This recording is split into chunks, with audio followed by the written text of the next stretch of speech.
નમસ્કાર, આધ્યાત્મિક મહાશક્તિમાં હું મોનાલી સોની આપ સૌનું સ્વાગત કરું છું। આજે આપણે વાત કરી રહ્યા છીએ ખાસ વ્યક્તિની જન્મકુંડલી વિશે।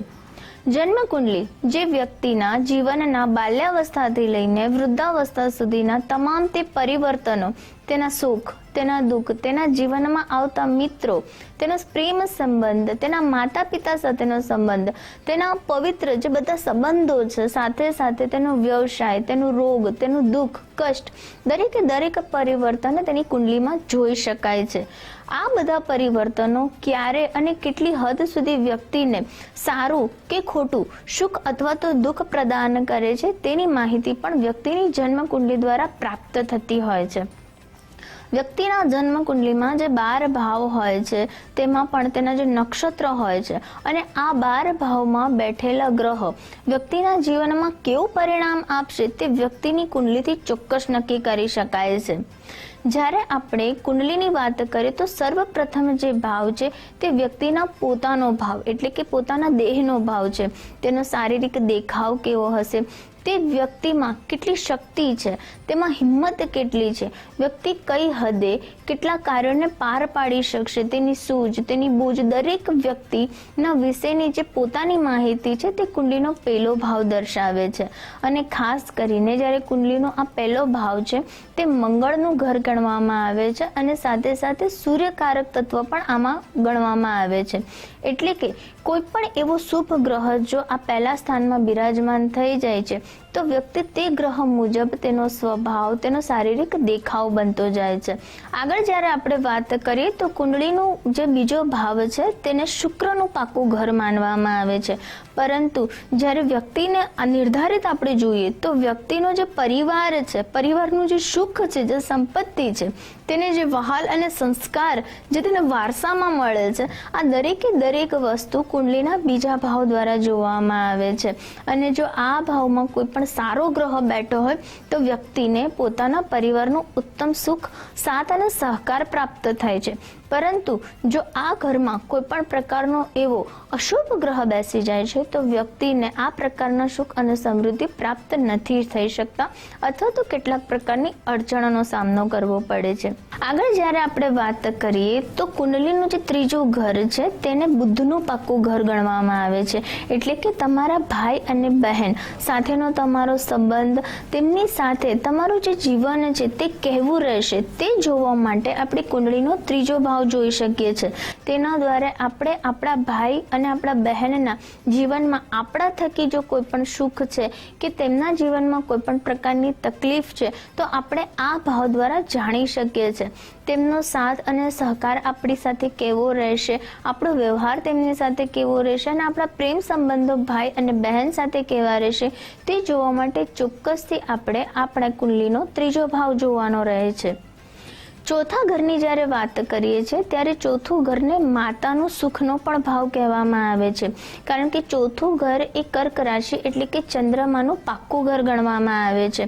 અને એટલા માટે આ ઘરમાં જ્યારે તમને કોઈ પણ પ્રકારની જમીન અને મિલકતથી કોઈ પણ ફાયદો થાય છે તો પણ તમારું ચોથું ઘર ખૂબ જ મજબૂત હોય તેવું માની શકાય છે, કારણ કે જે આ ધરતી માતા છે દરેકે દરેક વ્યક્તિને પોતાના ખોળામાં સમાવે છે અને એક માતા જે વાત્સલ્ય અને પ્રેમની અનુભૂતિ આપે છે, આશીર્વાદ આપે છે, તે માટે જમીન અથવા તો પ્રોપર્ટીને લગતી જો કોઈ પણ પ્રકારની સુખ સમૃદ્ધિ જોવી હોય તો ચોક્કસ તમે તમારી કુંડલીનો ચોથો ભાગ જોઈ શકો છો।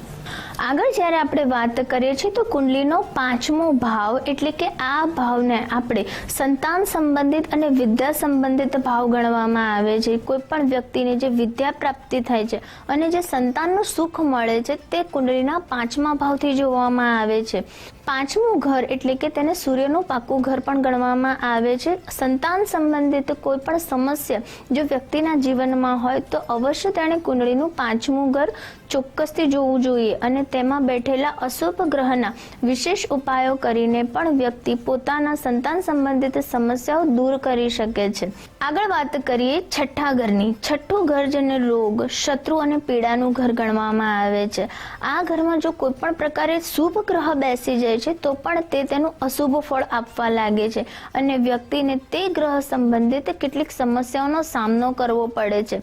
માટે જો આ અશુભ ઘરમાં કોઈ શુભ ગ્રહ બેસી જાય છે તો પણ તમારે ચોક્કસથી તેના કેટલાક ઉપાયો કરવાથી તમે તમારી મુશ્કેલીઓમાંથી બહાર આવી શકો છો. આગળ વાત કરીએ તો સાતમું ઘર. સાતમું ઘર એટલે કે શુક્રનું ઘર, એટલે કે આપણા પતિ અથવા તો પત્નીનું ઘર. આપણા દાંપત્ય જીવનનું સુખ આપણને કેવું પ્રાપ્ત થશે, આપણા દાંપત્ય જીવનમાં કોઈ પણ પ્રકારની તકલીફ કે મુસીબતોનો સામનો ન કરવો પડે તે માટે ચોક્કસથી આપણે આપણી કુંડલીનું સાતમું ઘર જોવું જોઈએ. આ ઘરમાં બેઠેલો ગ્રહ શુભ અથવા અશુભ હોય તો તે પ્રમાણે આપણા દાંપત્ય જીવનમાં શુભ અને અશુભ અસરો જોવા મળતી હોય છે. આગળ વાત કરીએ તો આઠમું ઘર કુંડલીનું, જેને મૃત્યુનું, ભયનું ઘર કહેવામાં આવે છે, ડરનું ઘર કહેવામાં આવે છે. પરંતુ સાથે સાથે કોઈ પણ રહસ્ય જો તમારા જીવનમાં છે તો એ પણ તમારા આઠમા ઘરથી જોવામાં આવે છે. આ ઘરમાં જ્યારે તમારે કોઈ પણ પ્રકારનો શુભ અથવા તો અશુભ ગ્રહ બેસી જાય છે તો તેને અનુલક્ષીને શુભ અને અશુભ ગ્રહની પીડામાંથી તમારે પસાર થવું પડે છે. જેમ કે આ ઘરમાં જો રાહુ, કેતુ કે શનિ બિરાજમાન થઈ જાય છે તો તમારા જીવનના કેટલાક રહસ્યમય તમારું જીવન બની જાય છે. કેટલાક એવા અણધારી પીડામાંથી પણ તમારે પસાર આવવું પડે છે અને જાતે જ તમારે તમારા જીવન ઉપર તમારા ખુદની મહેનતથી તમારે આગળ વધવું પડે છે. પરંતુ જો આ ઘરમાં કોઈ શુભ ગ્રહ બેસી જાય છે તો તે પણ તમને અશુભ પરિણામ આપીને તમારા જીવનને કેટલીક સમસ્યાઓમાં વધારો કરી શકે છે. આગળ જ્યારે આપણે વાત કરીએ છીએ ત્યારે વાત કરીશું આપણે નવમા ઘરનું.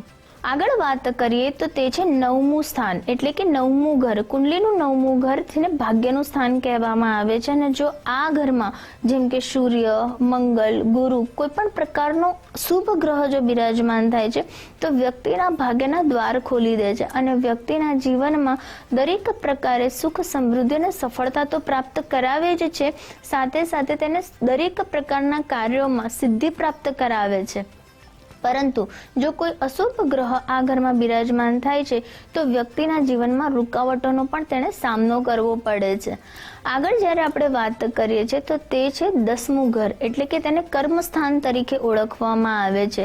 અને આ સ્થાનમાં જ્યારે જે પણ ગ્રહ બેસે છે તેને અનુલક્ષીને વ્યક્તિનો વ્યવસાય કેવો રહેશે, વ્યક્તિ કેવા પ્રકારના કર્મ કરશે અને તેમાં કેટલા પ્રકારે તે સફળતા પ્રાપ્ત કરશે તે જોવામાં આવે છે. 11મું સ્થાન જેને કહેવાય છે લાભનું સ્થાન, કે તમને જો આમાં કોઈ પણ સારો ગ્રહ બેસી જાય છે તો તમને તે લાભ કરાવે છે, તેનું શુભ ફળ તમારા આજીવન તમને પ્રાપ્ત થાય છે. પરંતુ અશુભ ગ્રહ બેસી જાય છે તો તમને કેટલાક પ્રકારના નુકસાનો પણ વેઠવા પડે છે. અંતિમ ઘરની જ્યારે આપણે વાત કરીએ છીએ તો તે છે 12મું સ્થાન, એટલે કે વ્યયનું સ્થાન. અને જ્યારે વ્યયનું સ્થાનની આપણે વાત કરીએ છીએ ત્યારે આ સ્થાનમાં વ્યક્તિને કોઈ પણ પ્રકારના નુકસાન, વ્યય, હોસ્પિટલના ખર્ચા વગેરે જોવામાં આવે છે. સાથે સાથે કોઈ પણ વિદેશ યાત્રા પણ આપણે 12મા સ્થાનથી જોતા હોઈએ છીએ. આ સ્થાન ઉપર બેઠેલો શુભ અને અશુભ ગ્રહ તમને તે મુજબ તમારા આજીવન કોઈક ને કોઈક ફેરફાર તમારા જીવનમાં આપતો રહે છે. માટે આ કુંડલીના 12 ભાવ, તેમાં બેઠેલા ગ્રહ અને નક્ષત્ર પ્રમાણે જો કોઈ વ્યક્તિની કુંડલીનું વિશ્લેષણ કરવામાં આવે તો ચોક્કસથી વ્યક્તિની સ્થિતિમાં સુધારો થાય છે. વ્યક્તિને જે પણ અશુભ ગ્રહ છે તેનો આપણે દુઃખ છે, તેનું કષ્ટ છે તે દૂર કરીને, તેના ઉપાયો કરીને વ્યક્તિના જીવનમાં ખૂબ જ સારા એવા ફેરફાર લાવી શકીએ છીએ. કુંડલીમાં રહેલા સારા ગ્રહોને શુભ બનાવીને અને જે પણ અશુભ ગ્રહ છે તેની પીડા દૂર કરીને, વિશેષ ઉપાયો કરીને વ્યક્તિ પોતાના જીવનમાં સફળતા અને સિદ્ધિ પ્રાપ્ત કરી શકે છે અને તેના ભાગ્યના દ્વાર પણ ખોલી શકે છે. આ જે કુંડલી છે તે વ્યક્તિનો પૂરા જીવનનો પરિચય છે. શ્રદ્ધા અને ભક્તિ દ્વારા અને સાથે સાથે વિશેષ ઉપાયો દ્વારા પણ વ્યક્તિ પોતાના જીવનમાં ખૂબ જ સુંદર રીતે પરિવર્તન લાવી શકે છે. અને તેમાં પણ શુભ અને અશુભ ગ્રહનો પ્રભાવ તમે પણ જાણીને તમારી કુંડલી પર વિશેષ તમે ઉપાયો કરીને તમારા જીવનને પણ ખૂબ જ સુંદર બનાવો. તે સાથે હું રજા લઉં છું. નમસ્કાર.